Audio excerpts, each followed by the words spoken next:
आज हम जो है ब्लड का रिवीजन करते हैं। हमने देखा था कि जो ब्लड की स्टडी होती है उसको हेमेटोलॉजी कहा जाता है। ब्लड का जो पीएच मान होता है वो 7.4 होता है और ब्लड में प्लाज्मा एंड ब्लड कार्पेसल्स पाई जाती हैं।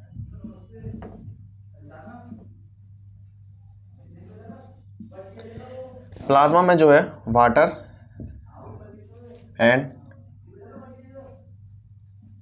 सॉल्यूट सब्सटेंसेस होते हैं।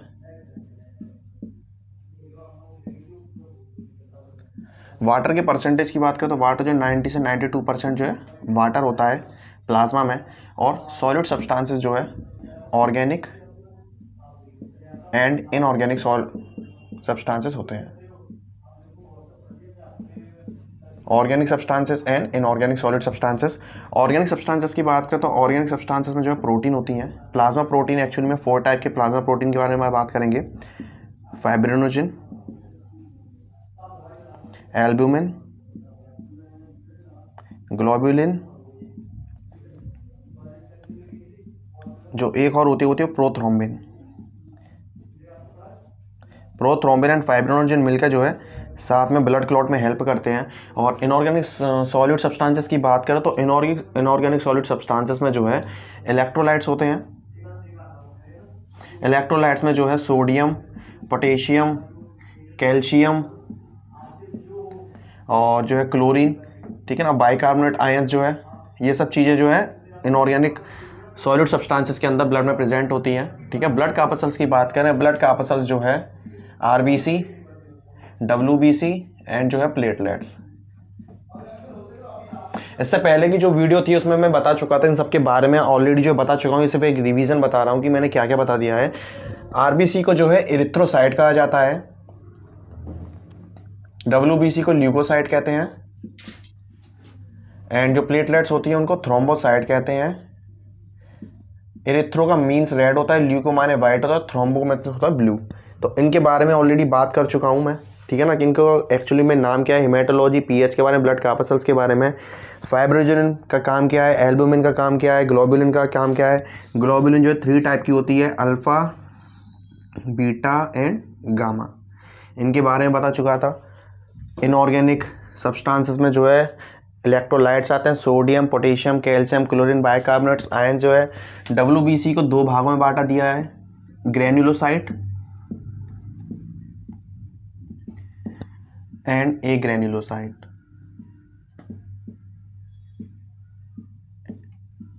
एक ग्रेन्युलोसाइट में जो है न्यूट्रोफिल, ग्रेन्युलोसाइट में आ गया न्यूट्रोफिल, जो ग्रेन्युलोसाइट में आती है न्यूट्रोफिल, बेसोफिल एंड इयोसिनोफिल, फिल या एसिडोफिल्स भी कहते हैं। ए ग्रेन्युलोसाइट में जो है लिम्फोसाइट एंड मोनोसाइट। लिम्फोसाइट 2 प्रकार की, B lymphocyte and T lymphocyte. इनके बारे में भी बात करते हैं, बी लिम्फोसाइट और T lymphocyte and monocyte. Granulocyte में न्यूट्रोफिल, बेसोफिल, इयोसिनोफिल, ये जो है ग्रेन्युलोसाइट में आती हैं। डब्ल्यूबीसी न्यूट्रोफिल, बेसोफिल, इयोसिनोफिल या एसिडोफिल्स भी कहा जाता है। इसको न्यूट्रोफिल क्यों कहते हैं, एक्चुअली में ग्रेन्युलोसाइट का मीन्स क्या है, क्योंकि इनके अंदर ग्रेन्यूल्स पाए जाते हैं। न्यूट्रोफिल्स की जो सेल्स होती हैं इनके अंदर acidic granules and basic granules दोनों पाए जाते हैं, इसलिए इनको न्यूट्रोफिल्स कहते हैं। बेसोफिल में बेसिक ग्रेन्यूल्स पाए जाते हैं जो कि बेसिक स्ट्रेन से डाई की दी जाती है, बेसिक डाई से इनको स्ट्रेन किया जाता है। एंड इयोसिनोफिल जो हैं इनके अंदर एसिडिक स्ट्रेन से इनको एसिडिक डाई से इनको स्ट्रेन किया जाता है, तो इनको जो है एसिडिक ग्रेन्यूल्स प्रेजेंट होने की वजह से इनको एसिडोफिल्स या इयोसिनोफिल्स कहा जाता है। तो बात करते हैं इनके बारे में। तो अभी हमने जो है ब्लड का कंपोजिशन देखा था, अब जो है ब्लड के सेल्स के बारे में, जैसा कि अभी मैंने बताया, जो डब्ल्यूबीसी होती है, डब्ल्यूबीसी को हमने 2 भागों में बांटा था, ए granulocyte and granulocyte.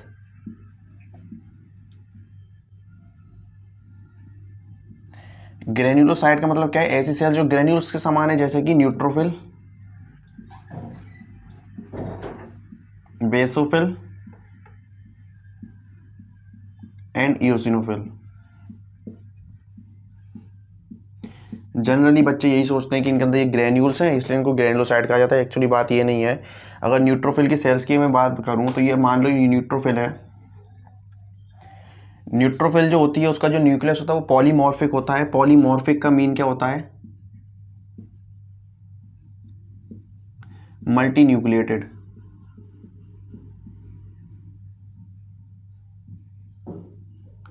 Polymorphic mean क्या होता है, मल्टी न्यूक्लिएटेड। तो जो न्यूट्रोफिल होता है वो मल्टी न्यूक्लिएटेड होता है।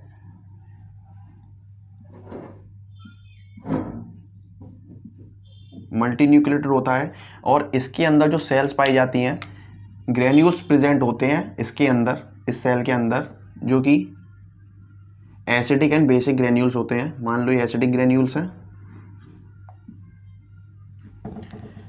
एंड ब्लू वाले जो हैं बेसिक ग्रेन्यूल्स हैं।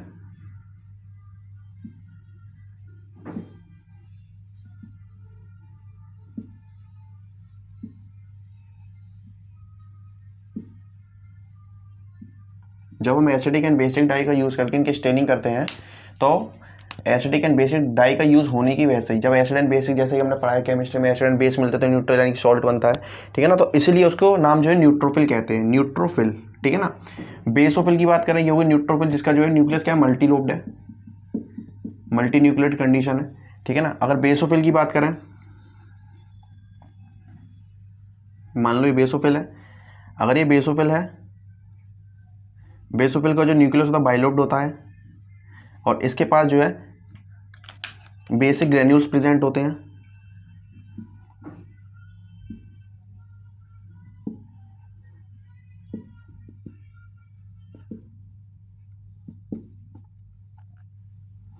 बेसिक ग्रेन्यूल प्रेजेंट होने की वजह से इसका नाम क्या रखा है, बेसोफिल। इयोसिनोफिल की बात करें तो इयोसिनोफिल में कौन से ग्रेन्यूल्स पाए जाएंगे, एसिडिक ग्रेन्यूल्स पाए जाएंगे। इयोसिनोफिल में एसिडिक ग्रेन्यूल्स पाए जाते हैं, बाइलोब्ड होता है इसका न्यूक्लियस भी।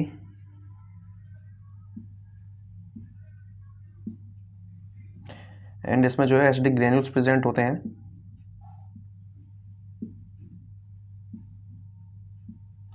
इसलिए इसका नाम इयोसिनोफिल या एसिडोफिल कहते हैं। क्लियर है बिल्कुल। ग्रेन्युलोसाइट डब्ल्यूबीसी को दो भागों में बांटा, एक ग्रेन्युलोसाइट एंड ग्रेन्युलोसाइट। ग्रेन्युलोसाइट में जो है न्यूट्रोफिल, बेसोफिल, इयोसिनोफिल या एसिडोफिल्स कहते हैं इसको। ये तीन सेल्स जो हैं ग्रेन्युलोसाइट में आती हैं और इनके अगर बात करें न्यूट्रोफिल के बारे में, acidic and basic granule present है इसलिए इसको न्यूट्रोफिल कहते हैं। बेसोफिल में बेसिक ग्रेन्यूल्स प्रेजेंट है इसलिए इसको बेसोफिल कहते हैं। इयोसिनोफिल या एसिडोफिल्स में एसिडिक ग्रेन्यूल्स प्रेजेंट है इसलिए इसको एसिडोफिल्स कहते हैं। तो अब जो है लिम्फोसाइट के बारे में बात करते हैं। अभी हमने ग्रेन्युलोसाइट को देखा था, अब एक ग्रेन्युलोसाइट्स के बारे में बात करें अगर, अभी मैं जो है पहले डब्ल्यूबीसी के बारे में बता रहा हूँ, इसके बाद जो है आरबीसी के बारे में बताएंगे, आरबीसी के बाद जो फिर एबी ब्लड ग्रुप सिस्टम के बारे में बात करेंगे। एक ग्रेन्युलोसाइट सेल्स के बारे में अगर बात करें तो एक ग्रेन्युलोसाइट में जो है मोनोसाइट एंड लिम्फोसाइट इनको इंक्लूड किया गया है। लिम्फोसाइट जो है टू टाइप की होती है, एक होती है बी लिम्फोसाइट,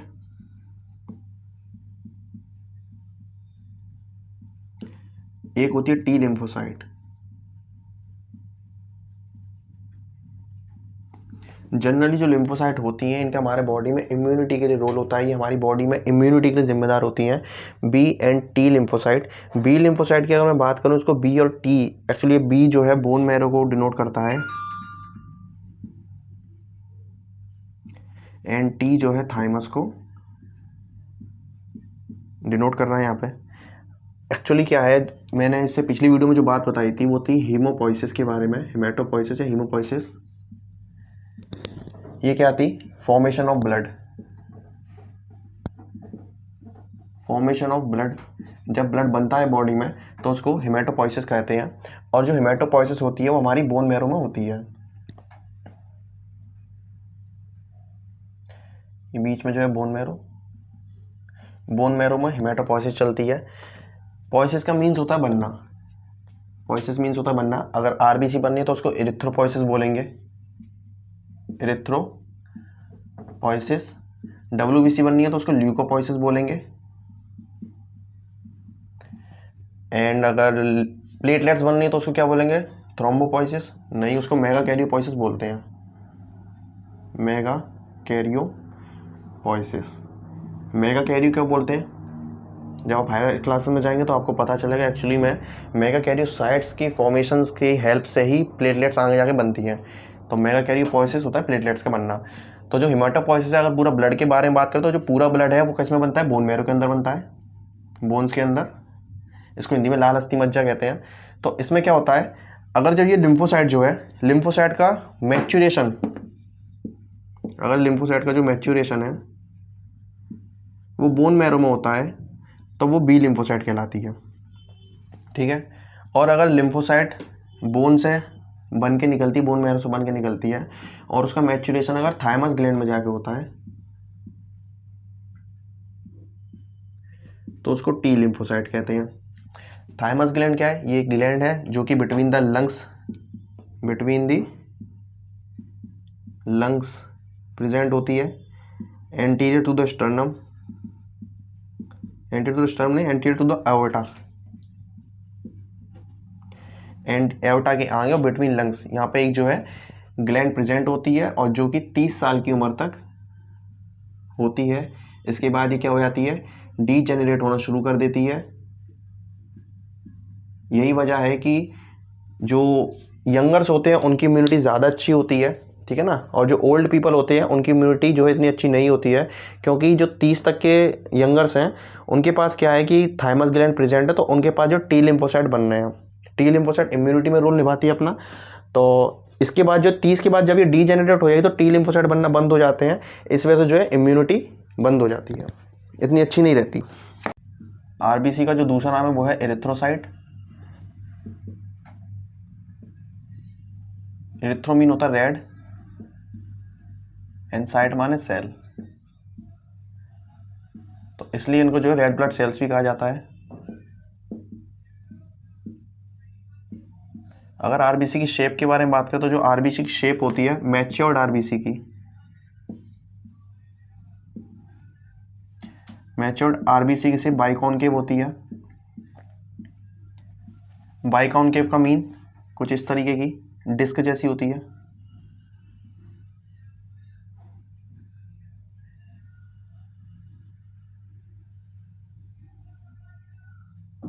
जो कि हीमोग्लोबिन को कंटेन की होती है।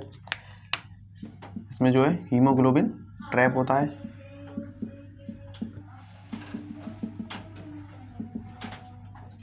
आरबीसी की जो शेप है बाइकॉनकेव होती है और जो है हीमोग्लोबिन को कंटेन करे होती है। मैच्योर्ड आरबीसी की जो शेप होती है वो होती है बाइकॉनकेव। अगर बात करें एक्चुअली में जो आरबीसी जब बोन मैरो से बन के निकलती है और जो बनने की प्रक्रिया है, मैंने इससे पहले थोड़ी देर पहले बताया था। अगर जो फॉर्मेशन ऑफ आरबीसी की बात करें,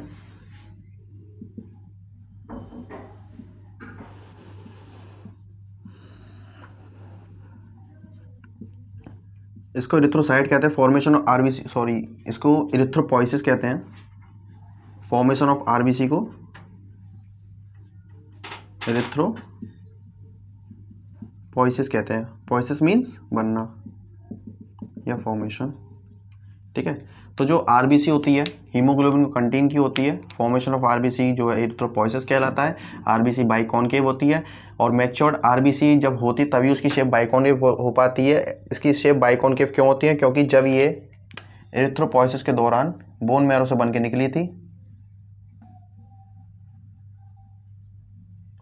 तो कैसी थी, ये न्यूक्लिएटेड थी।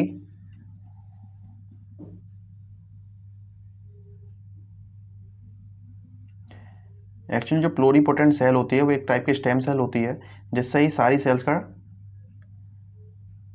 डिराइव होता है। इसमें कई सारी स्टेज आती हैं, early normal blast, intermediate normal blast, late normal blast. तो आगे जाकर जब ये मैच्योर होगी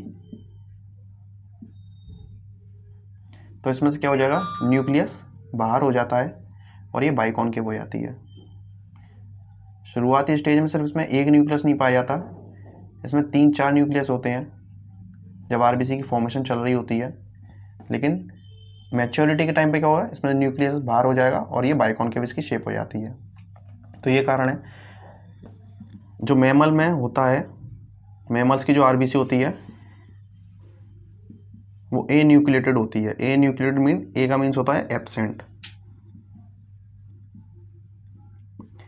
ए मीन्स होता है एब्सेंट। बट एक ऐसा मैमल है जिसकी आरबीसी में न्यूक्लियस पाया जाता है, वो है कैमल। कैमल की आरबीसी में न्यूक्लियस पाया जाता है। आरबीसी का जनरली काम क्या है, आरबीसी जो है हमारी बॉडी में ऑक्सीजन को ले जाती है, ऑक्सीजन को कैरी करती है लंग्स से और पूरी बॉडी की सेल्स तक पहुंचाती है, ठीक है ना। आरबीसी का काम है। आरबीसी कैसे ले जाती है, वो हीमोग्लोबिन की हेल्प से ले जाती है। अगर बात करें हीमोग्लोबिन के बारे में, ये जो हीमोग्लोबिन है,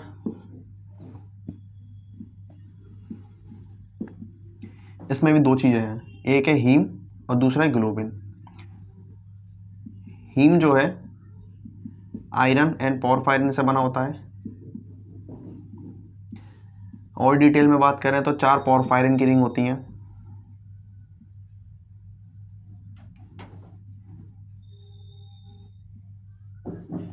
और बीच में जो है आयरन होता है कुछ इस तरीके से। हीमोग्लोबिन जो है ऑक्सीजन को कैरी करता है, ठीक है ना, क्योंकि आरबीसी के अंदर हीमोग्लोबिन है और ये हीमोग्लोबिन ही ऑक्सीजन को कैरी करता है लंग्स से और पूरी बॉडी में सब सेल्स तक ऑक्सीजन की डिमांड को कंप्लीट करता है। ग्लोबिन जो होता है, ग्लोबिन का मीन होता है प्रोटीन।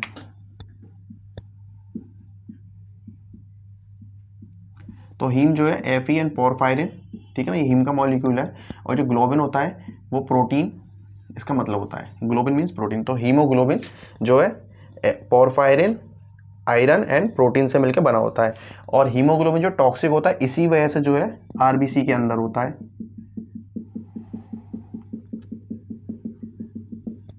टॉक्सिक क्यों होता है, क्या मतलब है मेरा इस बात का? इस बात का ये मतलब है क्योंकि जब मलेरिया होता है, मलेरिया के टाइम पे क्या होता है, आरबीसी बस्ट करती है, बस्ट करती है तो उसमें से हीमोजोइन रिलीज होता है। जो हीमोग्लोबिन है वो किस में बन जाएगा, हीमोजोइन। और ये हीमोजोइन जो टॉक्सिक होता है, टॉक्सिक नेचर का होता है। टॉक्सिक नेचर की वजह से क्या होता है, चिलिंग के साथ फीवर आता है। किसमें, मलेरिया में। मैंने बात करी मलेरिया के बारे में अभी। अच्छा, मलेरिया के बारे में बात करें तो मलेरिया में जो है फीमेल एनोफिलीज के काटने से मलेरिया होता है। मलेरिया 4 प्रकार का होता है, plasmodium vivax, plasmodium falciparum, plasmodium ओवेलेंट एंड प्लाज्मोडियम मलेरियाई। बाद में बात करेंगे जब 12th के चैप्टर के बारे में बात करेंगे तो इसके बारे में। तो आरबीसी एरिथ्रोसाइट, रेड सेल्स या रेड ब्लड सेल्स कहते हैं इनको। मैच्योर्ड आरबीसी बाइकॉन्केव होती है और ये हीमोग्लोबिन का मॉलिक्यूल। मैमल्स में ए न्यूक्लिएटेड आरबीसी पाई जाती है, बट एक मैमल है जिसमें जो है न्यूक्लिएटेड आरबीसी पाई जाती है जिसका नाम कैमल है। फॉर्मेशन ऑफ आरबीसी एरिथ्रोपोइसिस कहलाती है। एरिथ्रोपोइसिस भी कहाँ होती है, बोन मैरो में होती है, ठीक है। तो अब आरबीसी के बारे में आगे पढ़ते हैं। अभी हमने बात करी आरबीसी जो है ए न्यूक्लिएटेड होती है, पहली बात, ठीक है, बाइकॉन्केव होती है और बाइकॉन्केव होती है, कैरी करती है ऑक्सीजन को।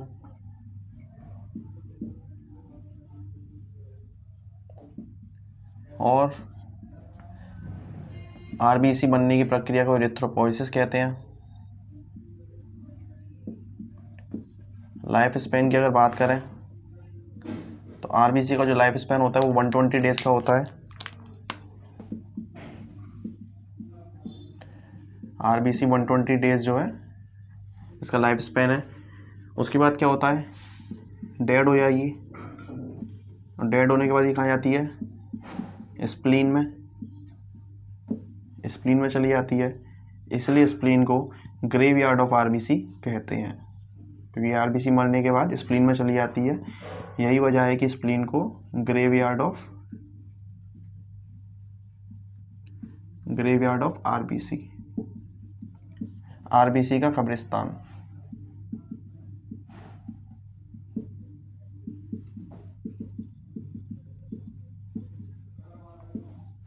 ठीक है। ए न्यूक्लिएटेड होती है, बाइकॉन्केव होती है, कैरी करती है ऑक्सीजन को। एरिथ्रोपोइसिस जो है आरबीसी बनने की प्रक्रिया, लाइफ स्पैन 120 डेज का होता है, ठीक है ना। तो इसके बारे में अच्छा ये रह गया कि एक न्यूक्लिएट होती है, बट एक मैमल है जिसके अंदर जो है आरबीसी जो है न्यूक्लिएट होती है, जिसका नाम क्या है, कैमल। कैमल में जो आरबीसी होती है वो न्यूक्लिएटेड होती है, ठीक है। अच्छा, इसमें से न्यूक्लियस गायब क्यों हो जाता है, इसकी भी कोई वजह, इसकी वजह ये है कि अगर आरबीसी में न्यूक्लियस प्रेजेंट होगा तो जो ऑक्सीजन आरबीसी ले जा रही है, तो न्यूक्लियस को ऑक्सीजन की ज़रूरत पड़ेगी एनर्जी बनाने के लिए, तो आधी ऑक्सीजन का जो यूज़ है वो न्यूक्लियस ही कर लेगा। इसीलिए जो है आरबीसी में से जो न्यूक्लियस होता है वो एक्सपेल हो जाता है, बाहर निकल जाता है, ताकि जो बॉडी की सेल्स को ऑक्सीजन पहुंचानी है वो पूरी ऑक्सीजन पहुंच सके और ऑक्सीजन की डिमांड पूरी हो सके। अगर आरबीसी में से न्यूक्लियस नहीं निकलेगा तो आधी ऑक्सीजन का यूज़ जो है आरबीसी का न्यूक्लियस ही कर लेगा, तो बॉडी में ऑक्सीजन की डिमांड पूरी नहीं होगी, हाइपोक्सिया हो जाएगा, तो दिक्कत होने लगेगी बॉडी के अंदर, और इसी वजह से जो है आरबीसी में से न्यूक्लियस निकल जाता है। इसके बाद में अब आपको बताऊंगा कि आरबीसी के बाद जो है एबीओ ब्लड ग्रुप सिस्टम के बारे में। तो अब हम जो है एबीओ ब्लड ग्रुप सिस्टम के बारे में बात करेंगे।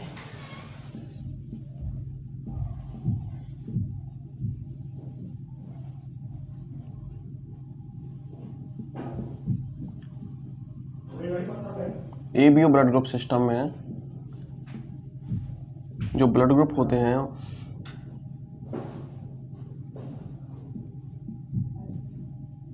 वो 4 टाइप के हैं, ए बी एंड ओ। कहाँ मिलेगा ब्लड ग्रुप देखने के लिए? एक्चुअली ब्लड ग्रुप की अगर बात करें तो जो आरबीसी होती है, आरबीसी की शेप जो बाइकॉन की होती है, अभी थोड़ी देर पहले बताया था। जो आरबीसी है, अगर आरबीसी के ऊपर इसकी मेम्ब्रेन पे ए एंटीजन पाए जा रहे हैं, इसके पास जो है ए एंटीजन पाए जा रहे हैं, तो उस पर्सन का जो ब्लड ग्रुप है वो ए ब्लड ग्रुप कहलाएगा। अगर किसी पर्सन के आरबीसी के ऊपर ए एंटीजन पाए जा रहे हैं तो वो क्या कहलाएगा? ए ब्लड ग्रुप। ए एंटीजन अगर पाया जाएगा तो वो ए ब्लड ग्रुप कहलाएगा। अगर बात करें बी ब्लड ग्रुप के बारे में, अगर किसी पर्सन की आरबीसी पर बी एंटीजन पाए जा रहे हैं, मान लीजिए ये बी एंटीजन है, तो उस पर्सन का जो ब्लड ग्रुप होगा उसको हम कहेंगे बी ब्लड ग्रुप। तो वो क्या कहलाएगा? ये बी एंटीजन है तो वो कहलाएगा बी ब्लड ग्रुप।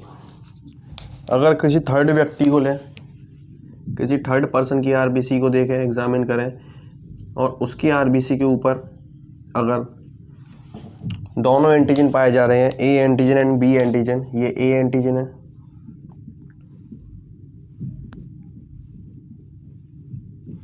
साथ के साथ में इसके ऊपर क्या मिल रहा है? साथ में बी एंटीजन भी है, तो ये कौन सा ब्लड ग्रुप हुआ? ये हुआ ए बी ब्लड ग्रुप, ठीक है ना। अगर आरबीसी के ऊपर ए एंटीजन पाया जा रहा है तो ए ब्लड ग्रुप, बी एंटीजन पाया जा रहा है तो बी ब्लड ग्रुप, ए और बी दोनों एंटीजन पाए जा रहे हैं तो वो हो गया ए बी ब्लड ग्रुप। और अगर कोई आरबीसी है जिसके ऊपर कोई एंटीजन नहीं है, आरबीसी है जिसके ऊपर कोई एंटीजन नहीं है, तो वो कहलाएगा ओ ब्लड ग्रुप या ज़ीरो ब्लड ग्रुप, ठीक है ना। ओ ब्लड ग्रुप कह लो इसको या कह लो ज़ीरो ब्लड ग्रुप। समझ में आया? इसको ओ ब्लड ग्रुप क्यों कहते हैं? ए ब्लड ग्रुप को, अगर ए ब्लड ग्रुप की बात करें तो उसके ऊपर ए एंटीजन पाई जाएगी, बी ब्लड ग्रुप की बात करें तो उसके ऊपर बी एंटीजन पाई जाएगी, ए बी ब्लड ग्रुप की बात करें तो उसके ऊपर ए बी एंटीजन पाई जाएगी। और अगर आरबीसी के ऊपर कोई एंटीजन प्रेजेंट नहीं है, जो आरबीसी जो है इसके ऊपर कोई भी एंटीजन प्रेजेंट नहीं है, तो वो होगी ओ ब्लड ग्रुप या ज़ीरो ब्लड ग्रुप। एंटीजन का काम क्या है? ये जो एंटीजन पे पाई जा रही है, एंटीजन का काम क्या है? ये एंटीजन जो है, जब भी कोई फॉरेन पार्टिकल बॉडी में एंटर करता है, मान लो या कोई भी हमारी बॉडी की सेल है, हाँ ये मान लो हमारे बॉडी की सेल है, ठीक है ना, ये एंटीजन क्या करती है? इनको स्पेसिफाई करती है, इनको पता करती है कि हमारी बॉडी की है या किसी और, या कोई फॉरेन पार्टिकल है। इन एंटीजन का काम यही है। एक्चुअली हमारी बॉडी की हर सेल एक दूसरे को जानती है, पहचानती है। वो कैसे जानती है? वो एंटीजन के थ्रू ही जानती हैं, क्योंकि एंटीजन से ही पता चलता है कि वो जो कोई भी सेल है वो हमारी बॉडी में अगर प्रेजेंट है तो वो हमारी सेल है या कोई और फॉरेन पार्टिकल है। अगर फॉरेन पार्टिकल होगा तो क्या होगा, अगर फॉरेन पार्टिकल होगा कोई भी तो एंटीजन उसको स्पेसिफाई करेगा और जो है फिर WBC को पता चलेगा तो WBC आके उस फॉरेन पार्टिकल को किल करने की कोशिश करेंगी। WBC में मैंने बता दिया न्यूट्रोफिल, बेसोफिल, इओसिनोफिल, ये सब क्या करती हैं, ये सब आगे फाइट करेंगी, लड़ेंगी उस फॉरेन पार्टिकल से और उसको ख़त्म करेंगी। अगर हमारी सेल आपस में एक दूसरे को पहचान पा रही हैं तो वो किसकी वजह से पहचान पा रही है, वो एंटीजन की वजह से पहचान पा रही है। यही वजह है कि किसी भी व्यक्ति को अगर ब्लड ग्रुप देना है, ब्लड देना है या ब्लड, तो ए वाले को कौन दे सकता है, कोई पर्सन है जिसका ब्लड ग्रुप ए है, ठीक है ना, अगर इसको ब्लड चाहिए तो क्या ये बी से ले सकता है, ये बी से नहीं ले सकता, बी वाले से नहीं ले सकता। क्यों नहीं ले सकता, क्योंकि बी एंटीजन अलग है। जब ये एंटीजन आपस में एक दूसरे को पहचानेंगे तो अपनी बॉडी के सेल्स को पता चल जाएगा ये जो एंटीजन है ये अपनी एंटीजन नहीं है, ये बाहर की कोई सेल है, तो उसको क्या कर देंगे, ये किल कर देंगे। ठीक है, अगर बात करें ए बी ब्लड ग्रुप की तो ए बी ब्लड ग्रुप क्या ए को दे सकता है, नहीं दे सकता, क्योंकि इसके पास भी क्या है, बी एंटीजन है। ठीक है ना, ओ की बात करें तो ओ दे सकता है, तो इसको कौन दे सकता है, बी ब्लड ग्रुप वाले को एक तो ओ ब्लड ग्रुप इसको दे सकता है, दूसरा जिसका ब्लड ग्रुप ए है वो दोनों इसको ब्लड दे सकते हैं। क्लियर है बिल्कुल। बी की बात करें तो बी वाले को बी दे सकता है क्योंकि उसके पास भी सेम एंटीजन होगी। ठीक है, ए बी दे सकता है इसको, ए बी इसको नहीं दे सकता। क्यों नहीं दे सकता, क्योंकि इसके पास अब ए एंटीजन प्रेजेंट है। अगर ए एंटीजन वाला ब्लड चला जाएगा तो बी वाली जो आरबीसी है वो पहचान लेंगी ये ए एंटीजन वाली है और दोनों में क्या हो जाएगी, लड़ाई होगी एक तरीके से और एक दूसरे को किल करना शुरू कर देंगे, तो ब्लड और ज़्यादा पर्सन जो है एनीमिक हो जाएगा। ओ वाला दे सकता है, हाँ ओ वाला दे सकता है। ओ वाला क्यों दे सकता है, क्योंकि उसके पास कोई एंटीजन नहीं है, इसके पास तो कोई एंटीजन है ही नहीं है। इसके पास जब कोई इसका कोई आइडेंटिटी नहीं है तो कोई इसे पहचानेगा कैसे, नहीं पहचान पाएगा। ए बी की बात करें, ए बी को ब्लड ग्रुप कौन कौन दे सकता है ना, ए बी को ए वाला दे सकता है, ए है तो ए दे सकता है, बी वाला दे सकता है, बी भी है, बी एंटीजन और ए एंटीजन दोनों है प्रेजेंट तो कोई दिक्कत नहीं है। ए बी वाला दे सकता है, ए भी दे सकता है और ओ वाला भी दे सकता है, तो इसको चारों ही दे सकते हैं, इसीलिए इसको जो है यूनिवर्सल रेसिपिएंट कहते हैं। इसलिए ए बी ब्लड ग्रुप को यूनिवर्सल रेसिपिएंट कहा जाता है। ओ वाला किससे ले सकता है, ओ वाला सिर्फ ओ से ले सकता है, लेकिन दे किसको सकता है, ओ वाला ए को भी दे सकता है, बी को भी दे सकता है, ए बी को भी दे सकता है और ओ वाले को तो अपने खुद से लेगा ही, तो इसीलिए इसको यूनिवर्सल डोनर कहते हैं। समझ में आया, A B O blood group system. अगर अभी मैं यहीं बात करूं पॉजिटिव और नेगेटिव के बारे में, जैसे कि सुना है एक होता है ए पॉजिटिव, एक होता है ए पॉजिटिव, एक होता है ए नेगेटिव। क्या मतलब है इसका, एक होता है बी पॉजिटिव, एक होता है बी नेगेटिव, एक होता है ए बी पॉजिटिव, एक होता है ए बी नेगेटिव, एक होता है ओ पॉजिटिव और एक होता है ओ नेगेटिव। ये पॉजिटिव और नेगेटिव क्या है, चलो A B blood group system में ये तो समझ में आ गया। ब्लड ग्रुप 4 टाइप के होते हैं, लेकिन ये पॉजिटिव और नेगेटिव क्या होता है, एक्चुअली ये आरबीसी के ऊपर एक एंटीजन और होता है जिसको कहते हैं आरएच एंटीजन। सबसे पहले रीसस मंकी में देखा गया आरएच एंटीजन। तो ये क्या होता है, अगर किसी आरबीसी के ऊपर आरएच एंटीजन मौजूद है तो वो कहलाएगा पॉजिटिव। जैसे मान लो पर्सन है जिसका ब्लड ग्रुप है ए, अगर उसके ब्लड ग्रुप में आरबीसी में आरएच एंटीजन प्रेजेंट है तो वो कहलाएगा ए पॉजिटिव, अगर प्रेजेंट नहीं है तो ए नेगेटिव। दूसरा व्यक्ति जिसका ब्लड ग्रुप बी है, अगर उसकी आरबीसी पे आरएच एंटीजन प्रेजेंट है तो कहलाएगा बी पॉजिटिव और नहीं प्रेजेंट है तो बी नेगेटिव। प्रेजेंट है तो बी पॉजिटिव, नहीं है तो बी नेगेटिव। ए बी वाले की बात करें, आरएच एंटीजन इस पे प्रेजेंट है तो कहलाएगा A B positive, Rh antigen present नहीं है तो कहलाएगा ए बी नेगेटिव। ठीक है, ओ की बात करें तो सेम ओ की है, आर इस पे जो है आर एच एंटीजन अगर प्रेजेंट है तो O positive, R H antigen present नहीं है तो ओ नेगेटिव कहलाएगा। ठीक है, इसका एक केस के बारे में बात करेंगे जिसका नाम है एरिथ्रोब्लास्टोसिस फर्टाइलिस। एक्चुअली में क्या होती है, ये आर एच एंटीजन के पे ही डिपेंड करती है। एरिथ्रोब्लास्टोसिस जो फर्टाइलिस होती है आर एच एंटीजन पे ही डिपेंड करती है। जैसे मान लीजिए कि कोई मदर है जिसका ब्लड ग्रुप जो है, मान लीजिए प्रेग्नेंट मदर है और उसका जो ब्लड ग्रुप है वो है आर एच नेगेटिव, बट उसका जो फीटस है, ठीक है ना, फीटस जो है अगर फीटस का ब्लड आर एच पॉजिटिव है तो क्या होगा, तो क्या क्या कंडीशंस होती हैं। एक्चुअली में ये एंटीजन जो होते हैं, एंटीजन का काम ही है एक दूसरे को पहचानना, और जब ये एक दूसरे को पहचान लेते हैं तो उनको स्पेसिफाई करने के बाद अगर वो फॉरेन पार्टिकल होता है या बाहर का कोई भी सेल है बाहर की जो कि अपनी बॉडी की है नहीं, अगर उनकी जान पहचान है नहीं है, तो वो उनको किल करना शुरू कर देते हैं। यही चीज़ होती है ऑटोइम्यून डिसऑर्डर में भी, जब हमारी सेल्स अपनी ही सेल्स को नहीं पहचान पाती है तो उनको किल करना शुरू कर देती है। ठीक है ना। तो अगर बात करें एरिथ्रोब्लास्टोसिस फर्टाइलिस के बारे में, तो एरिथ्रोब्लास्टोसिस फर्टाइलिस जो होती है जब मदर कंसीव करती है प्रेगनेंसी में, अगर A B positive R H positive child को अगर कंसीव करती है तो जिस टाइम पे डिलीवरी होती है, डिलीवरी के टाइम में थोड़ा सा ब्लड जो है मैटरनल ब्लड के साथ मिलता है। तो इसकी वजह से क्या होता है, एंटीजन क्या करते हैं, एंटीजन क्या करेंगे, एंटीबॉडीज बनाना शुरू कर देंगे।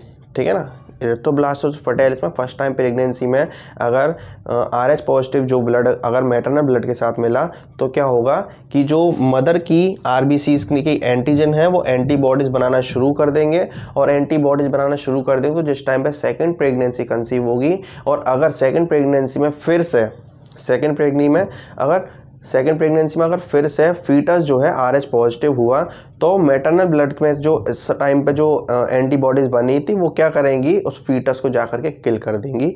तो एरिथ्रोब्लास्टोसिस में फर्स्ट प्रेगनेंसी सेफ होती है और सेकंड प्रेगनेंसी जो है अनसेफ होती है, डेंजरस होती है। तो इसके लिए क्या उपाय है, इसके लिए उपाय ये है कि जैसे ही सबसे पहले प्रेगनेंसी होती है तो ब्लड टेस्टिंग वगैरह कर ली जाती है, और उसके बाद जो है एक इंजेक्शन आता है जिसका नाम है रोगम, उस इंजेक्शन का नाम है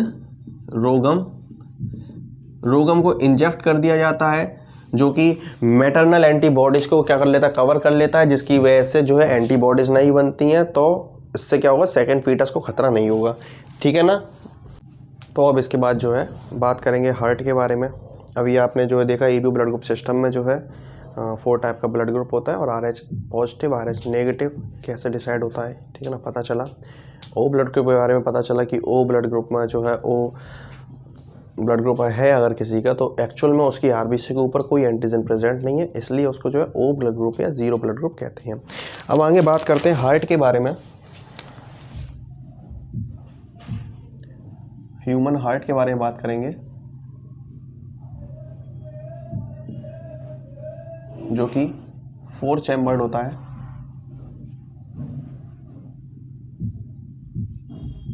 जिसमें 2 एट्रिया एंड 2 वेंट्रिकल्स होते हैं, right and left atrium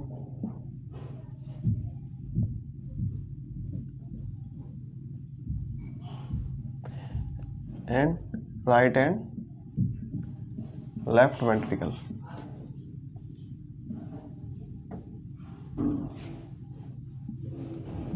heart की अगर जो ओरिजिन के बारे में बात करें तो जो हार्ट की ओरिजिन होती है वो मेसोडर्मल ओरिजिन का होता है। मेसोडर्मल ओरिजिन का होता है हार्ट। 4 चैम्बर्ड हार्ट पाया जाता है मैमल्स के अंदर। ठीक है, जिसमें 2 एट्रिया और 2 वेंट्रिकल होते हैं, right and left atrium, ventricle right and left ventricle. ठीक है, अगर देखें एक्चुअली में हार्ट का काम क्या है, हार्ट का काम है ब्लड को पंप करना।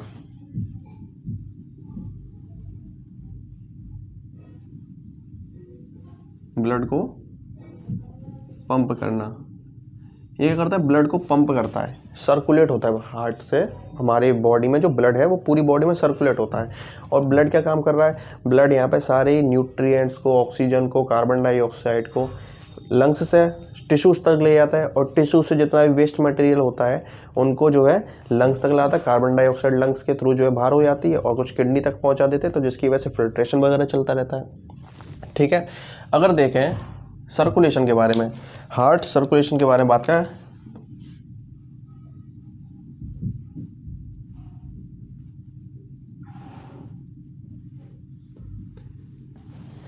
सर्कुलेशन, ठीक है ना। सर्कुलेशन में क्या होता है, जो डीऑक्सीजनेटेड ब्लड है,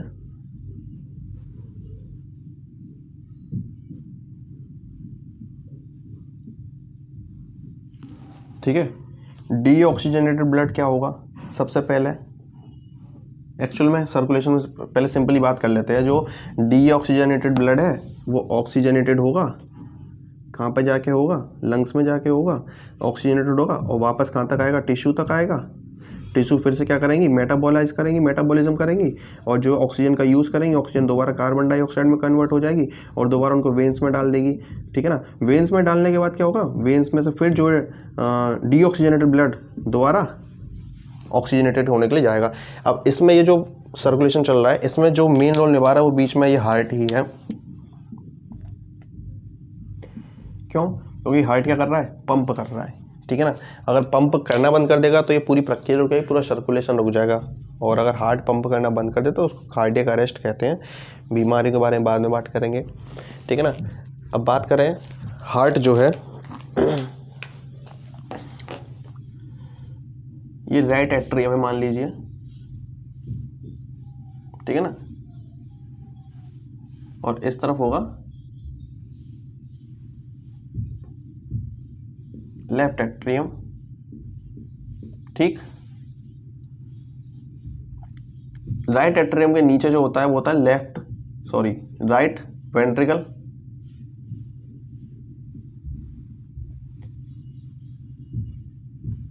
और इस तरफ जो होगा लेफ्ट वेंट्रिकल।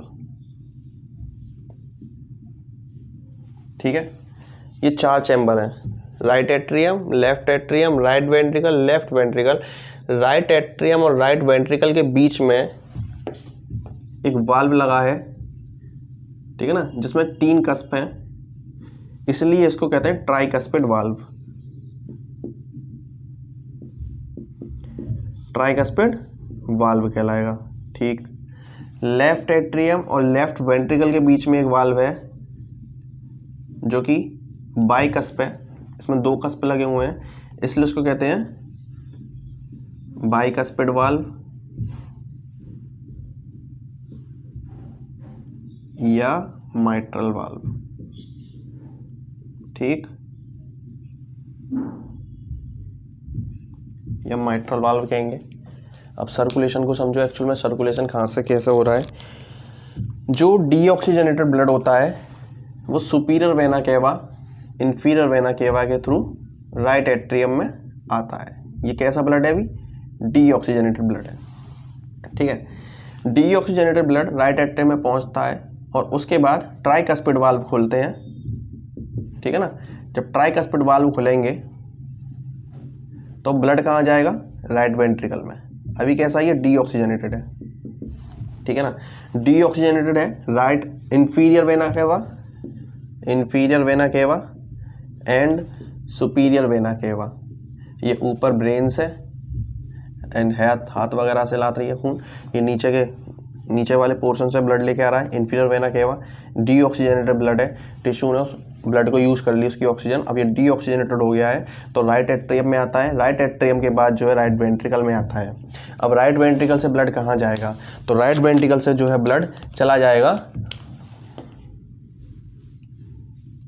पल्मोनरी आर्टरी में। ठीक है ना, जो राइट वेंट्रिकल है, जब ब्लड राइट वेंट्रिकल में आ गया, ठीक है, तो ये क्या, पल्मोनरी आर्टरी में।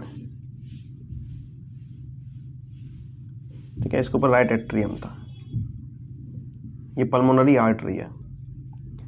पल्मोनरी आर्टरी में ब्लड जाएगा, पल्मोनरी आर्टरी से ब्लड पहुंचेगा लंग्स तक।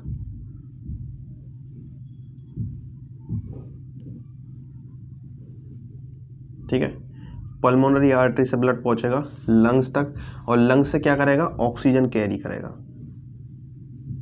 ऑक्सीजन को कैरी करेगा, कार्बन डाइऑक्साइड को लंग्स में छोड़ देगा और ऑक्सीजन से लंग्स से ऑक्सीजन को ले लेगा। अब जो ब्लड कैसा हो गया, ऑक्सीजनेटेड हो गया, ठीक है ना, O2 आ गई। अब क्या होगा, पल्मोनरी आर्टरी के थ्रू, देखो जनरली आर्टरीज में क्या होता है, जनरली आर्टरीज जो है ऑक्सीजनेटेड ब्लड कैरी करती हैं और जो पल्मोनरी वेन होती है वो डीऑक्सीजनेटेड ब्लड कैरी करती हैं। तो पल्मोनरी आर्टरी थी और ये क्या है, पल्मोनरी वेन,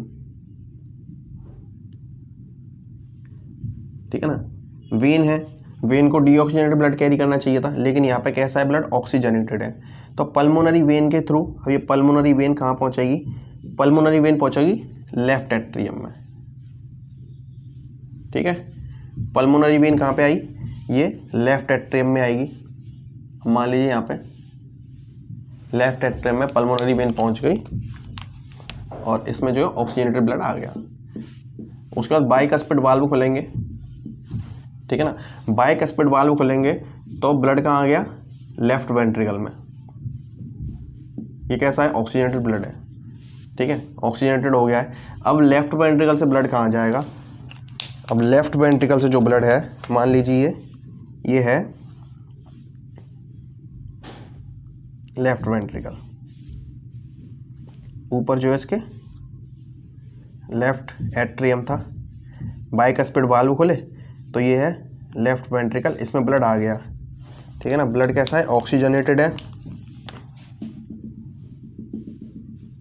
और ये ऑक्सीजनेटेड ब्लड अब जो है कहाँ जाएगा, एओर्टा में, ठीक है ना, कहाँ पहुँचेगा, एओर्टा में। ये ब्लड जो है एओर्टा में पहुँचेगा और एओर्टा जो है इस ब्लड को पूरी बॉडी में सप्लाई करेगा, ठीक है ना। एओर्टा में ब्लड पहुँच गया। अब एओर्टा से क्या होगा, ये जो ऊपर से है ऐसे एओर्टा निकला होता है, ये एओर्टिक आर्क होता है, ठीक है। उसके बाद जो है ब्लड पूरी बॉडी में सप्लाई हो जाएगा, टिश्यूज़ को सबको ऑक्सीजन मिलेगी और ऑक्सीजन वो टिश्यूज़ दोबारा यूज़ करेंगे और कार्बन डाइऑक्साइड दोबारा से जो है वेन में छोड़ देंगे और जो वेन है inferior vena cava, superior vena cava, ये दोबारा जो है राइट एट्रियम में ब्लड लेके आएंगे। इस तरीके से ये साइकिल और ये सर्कुलेशन चलता रहता है। अगर वाल्व की बात करें तो एक वाल्व राइट एट्रियम और right atrium and right ventricle के बीच में था जिसका नाम था ट्राइकस्पिड वाल्व, ठीक है।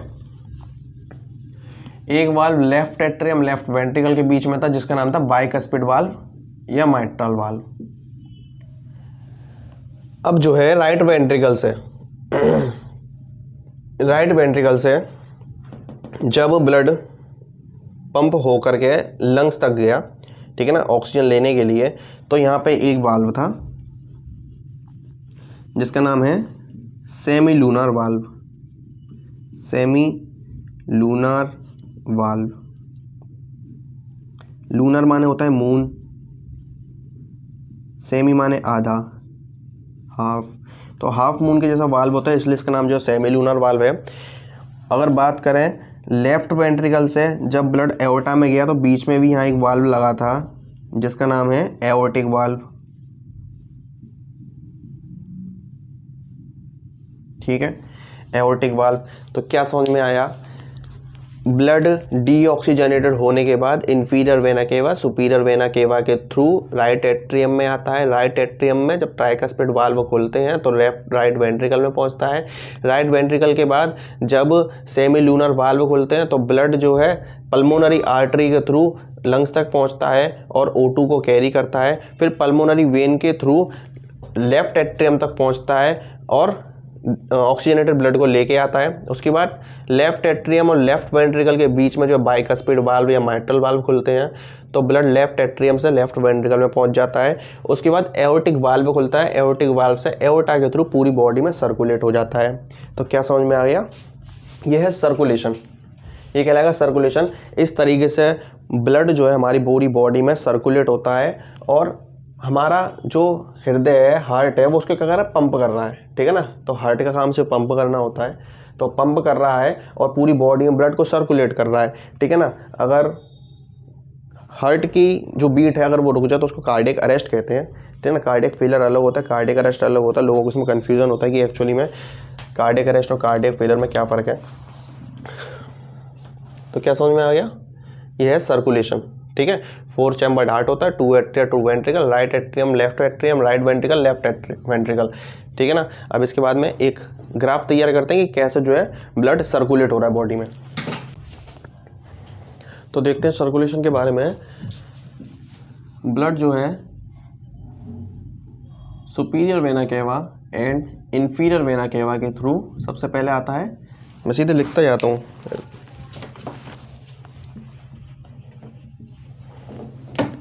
ब्लड जो है superior vena cava and inferior vena cava के थ्रू आता है राइट एट्रियम में। राइट एट्रियम के बाद ट्राइकस्पिड वाल्व ओपन होंगे,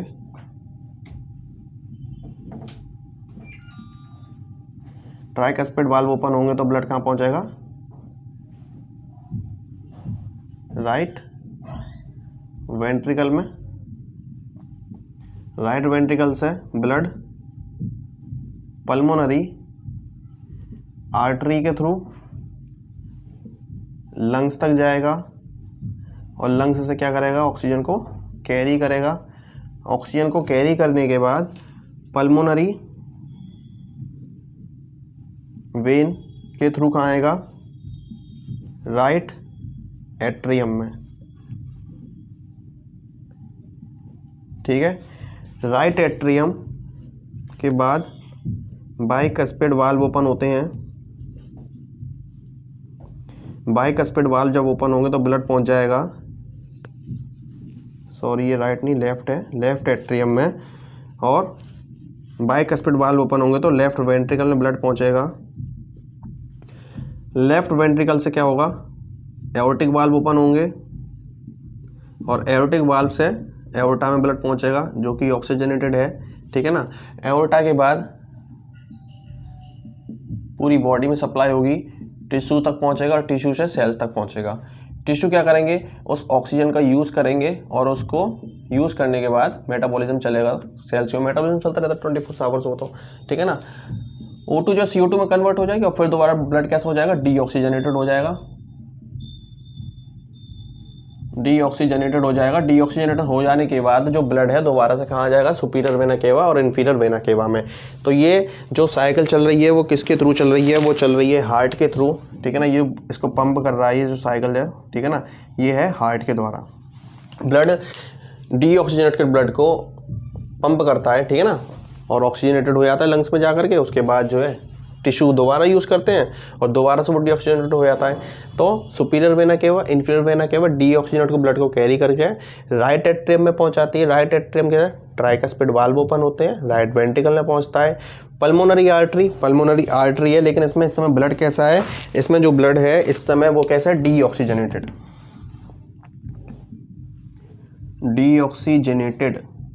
अभी इसमें ब्लड जो है डीऑक्सीजनेटेड है, लेकिन जब लंग्स में पहुंचेगा और O2 कैरी कर लेगा तो पल्मोनरी वेन में ब्लड कैसा हो जाएगा, ऑक्सीजनेटेड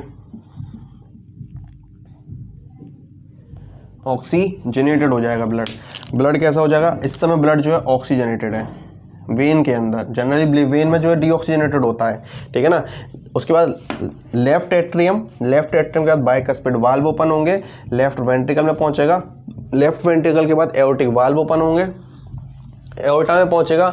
एओर्टा से बॉडी की सारी टिश्यूज तक पहुंचेगा, टिश्यूज से सेल्स उसका यूज़ करेंगी और वो ब्लड ऑक्सीजन यूज़ करने के बाद दोबारा डीऑक्सीजनेटेड हो जाएगा और फिर वो दोबारा superior vena cava inferior vena cava में पहुंच जाएगा, ठीक है। ये सर्कुलेशन हमारी बॉडी में चलता रहता है, ठीक है ना। तो अब इसके बाद जो है आगे एक न्यू टॉपिक शुरू करेंगे। ये एक 1 शॉट वीडियो थी, बहुत ही कम चीज़ें बताई हैं इसमें मैंने, ठीक है ना। अगर आपको अपना कोई टॉपिक समझना है तो उसके लिए आप मुझे जो है कमेंट कर सकते हैं नीचे, ठीक है ना। अगर इसको समझ में आया हो तो बताइएगा, नहीं समझ में आया हो तो बताइएगा।